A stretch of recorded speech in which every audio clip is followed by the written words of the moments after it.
अस्सलाम वालेकुम दोस्तों, जेम्स फॉकनर के बारे में हम आपको पहले अपडेट दे चुके हैं कि उन्होंने लाहौर के अंदर क्या हरकत की और अब वतन वापस रवाना हो गए हैं। अब से थोड़ी देर पहले पाकिस्तान क्रिकेट बोर्ड ने अपना तफसीली बयान इस पर जारी कर दिया और पीसीबी ने जेम्स फॉकनर के ऊपर पाकिस्तान सुपर लीग के अंदर शिरकत पर पाबंदी आयद कर दी है और पीसीबी ने ऐलान किया है कि फॉकनर दोबारा कभी भी पाकिस्तान सुपर लीग का हिस्सा नहीं बनेंगे और उनके ऊपर पाकिस्तान सुपर लीग की आइंदा हर किस्म की ड्राफ्टिंग के ऊपर भी पाबंदी लगा दी है और एज ए कोच या एज ए मेंटोर भी उनके पाकिस्तान सुपर लीग में शिरकत के ऊपर पीसीबी ने पाबंदी लगा दी है। पाकिस्तान क्रिकेट बोर्ड ने जो तफसीलात जारी की हैं जेम्स फॉकनर के यूं पाकिस्तान छोड़ जाने की, वो मैं आपको डिटेल्स आपसे शेयर करता हूं। पाकिस्तान क्रिकेट बोर्ड कहता है कि जेम्स फॉकनर को जब पीएसएल के लिए क्वेटा ग्लैडिएटर ने साइन किया था तो उनकी 70% जो अमाउंट थी उनको उनके इंग्लैंड के अंदर एक ऑफशोर बैंक के अंदर वो रकम ट्रांसफ़र की गई थी। हालांकि वो ऑस्ट्रेलवी खिलाड़ी हैं, ऑस्ट्रेलवी नेशनल हैं, ऑस्ट्रेलिया की तरफ से इंटरनेशनल क्रिकेट खेल चुके हैं और रहते भी ऑस्ट्रेलिया में हैं, लेकिन उन्होंने जो अपनी पाकिस्तान सुपर लीग की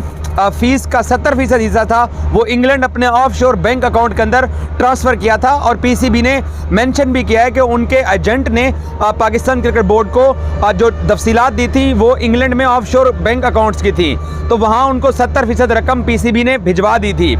उसके बाद वो कराची आ गए, पाकिस्तान सुपर लीग का पहला लेग खेले, उसके बाद वो लाहौर आ गए और लाहौर जब वो आए तो उन्होंने ज़िद करना शुरू कर दी कि उनके जो पैसे 70% उनको जा चुके हैं वो उसकी डुप्लीकेट ट्रांजैक्शन करके ऑस्ट्रेलिया में उनके ऑन शोर अकाउंट के अंदर वो पैसे भेजे जाएं। यानी एक दफ़ा उनको पैसे हो चुके हैं और वो कहते हैं कि अब वो जो पैसे चाहते हैं उनको वो ऑस्ट्रेलिया में मिलने चाहिए। शायद वो ऑफशोर अकाउंट के अंदर जो पैसे गए थे वो उनको हड़प करके पाकिस्तान क्रिकेट बोर्ड को ब्लैकमेल करके एक नई ट्रांजैक्शन कराना चाहते थे ऑस्ट्रेलिया के अंदर अपने ऑन शोर अकाउंट के अंदर। तो पाकिस्तान क्रिकेट बोर्ड ने उन्हें कहा कि आप पहले वाले जो पैसे हैं वो हमें रिवर्स भिजवा दीजिए, तो हम आपको नए बैंक अकाउंट के अंदर आपकी ऑस्ट्रेलिया के अंदर रकम मुंतकिल कर देते हैं, इंग्लैंड वाले पैसे आप हमें रिलीज़ कर दो। तो इस पर जेम्स फॉकनर नहीं माने और गुज़श्ता रोज़ जुम्मे के दिन जब क्वेटा ग्लैडिएटर ने मैच खेलना था मुल्तान सुल्तान के अगेंस्ट, तो कज़ाफ़ी स्टेडियम में जुम्मे के रोज़ जेम्स फॉकनर ने आने से इनकार कर दिया। पाकिस्तान क्रिकेट बोर्ड ये कहता है कि इस दौरान होटल के अंदर जब मुज़ाकरात हो रहे थे तो टीमें निकलने के लिए लॉबी में आ चुकी थी, तो ऑस्ट्रेलिया में उनके एजेंट के साथ भी क्वेटा ग्लैडिएटर की इंतज़ामिया, पीएसएल की इंतज़ामिया और पीसीबी की इंतज़ामिया वो उनके साथ राब्ते में रही और उनका एजेंट जो था वो भी उस वक्त माजरत करता रहा कि हमारे जो क्लाइंट का ये रवैया है ये नामुनासिब और गैर ज़रूरी रवैया है। लेकिन जेम्स फॉकनर ने ज़िद कर रखी थी कि वो किसी भी कैपेसिटी में स्टेडियम कज़ाफ़ी स्टेडियम नहीं जाएंगे अगर उनको रकम जो है वो ऑस्ट्रेलिया ना ट्रांसफ़र की जाए।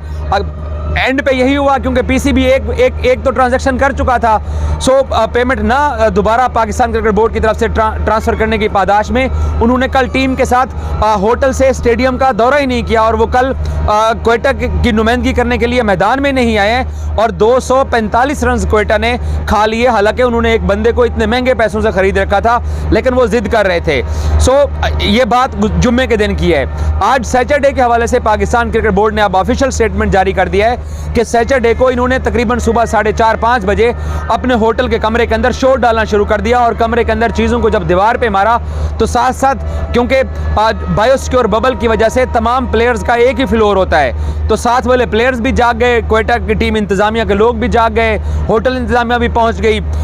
हाई अलर्ट सिक्योरिटी होटल के अंदर मौजूद है, सिक्योरिटी वाले भी इकट्ठे हो गए। तो ये बाहर निकले, इसने जो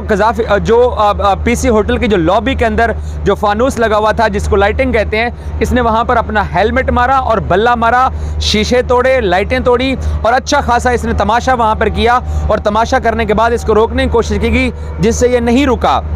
इसके इस तमाशे की वजह से बेन डंक और फिल सॉल्ट वो भी वहाँ पर पहुँचे और वो उसको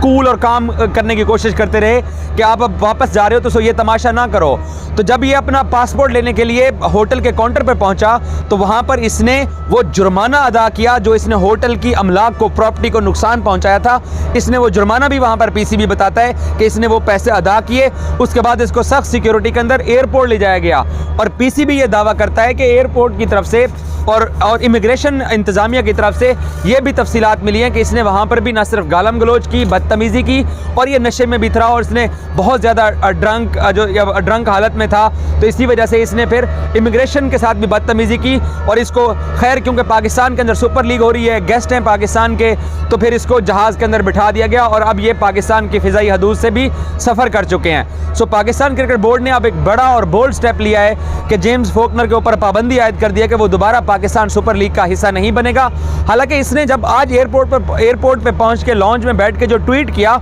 उस ट्वीट से पाकिस्तान सुपर लीग को डैमेज करने की कोशिश की और उस ट्वीट को इंडियन मीडिया ने बड़ा बढ़ा चढ़ा के पेश किया कि जी एक प्लेयर जो है वो चाहता है कि जी मेरा कोई माली मसला है, उसके माली मसले को पीसीबी ने सही तौर पर सॉर्ट आउट नहीं किया, तो इसलिए वो नाराज़ होकर जो है वो अर्ली जा रहा है। लेकिन तफसीलात यही हैं कि इंग्लैंड में पैसे मंगवा लिए, फिर कहता है कि मुझे ऑस्ट्रेलिया में उसी रकम के डुप्लीकेट एक ट्रांजैक्शन कर दो। उस पर पाकिस्तान क्रिकेट बोर्ड ने इनकार किया। कल इसने बाइकआउट किया, अच्छा खासा तमाशा किया। जुम्मे को मुल्तान वाले मैच में स्टेडियम नहीं आया और आज सुबह होटल में जब निकला तो अच्छी खासी तमाशा करके ये साहब लॉबी में पहुंचे। इन्होंने अपना जुर्माना भी भरा और उसके बाद इनको एयरपोर्ट भेज दिया और वहाँ पे इन्होंने अच्छा खासा तमाशा करके ये जहाज़ में बैठ गए और पीसीबी ने अब पाकिस्तान सुपर लीग में इनकी फ्यूचर की जो शिरकत है उसके और पाबंदी आयद कर दी है। Thank you.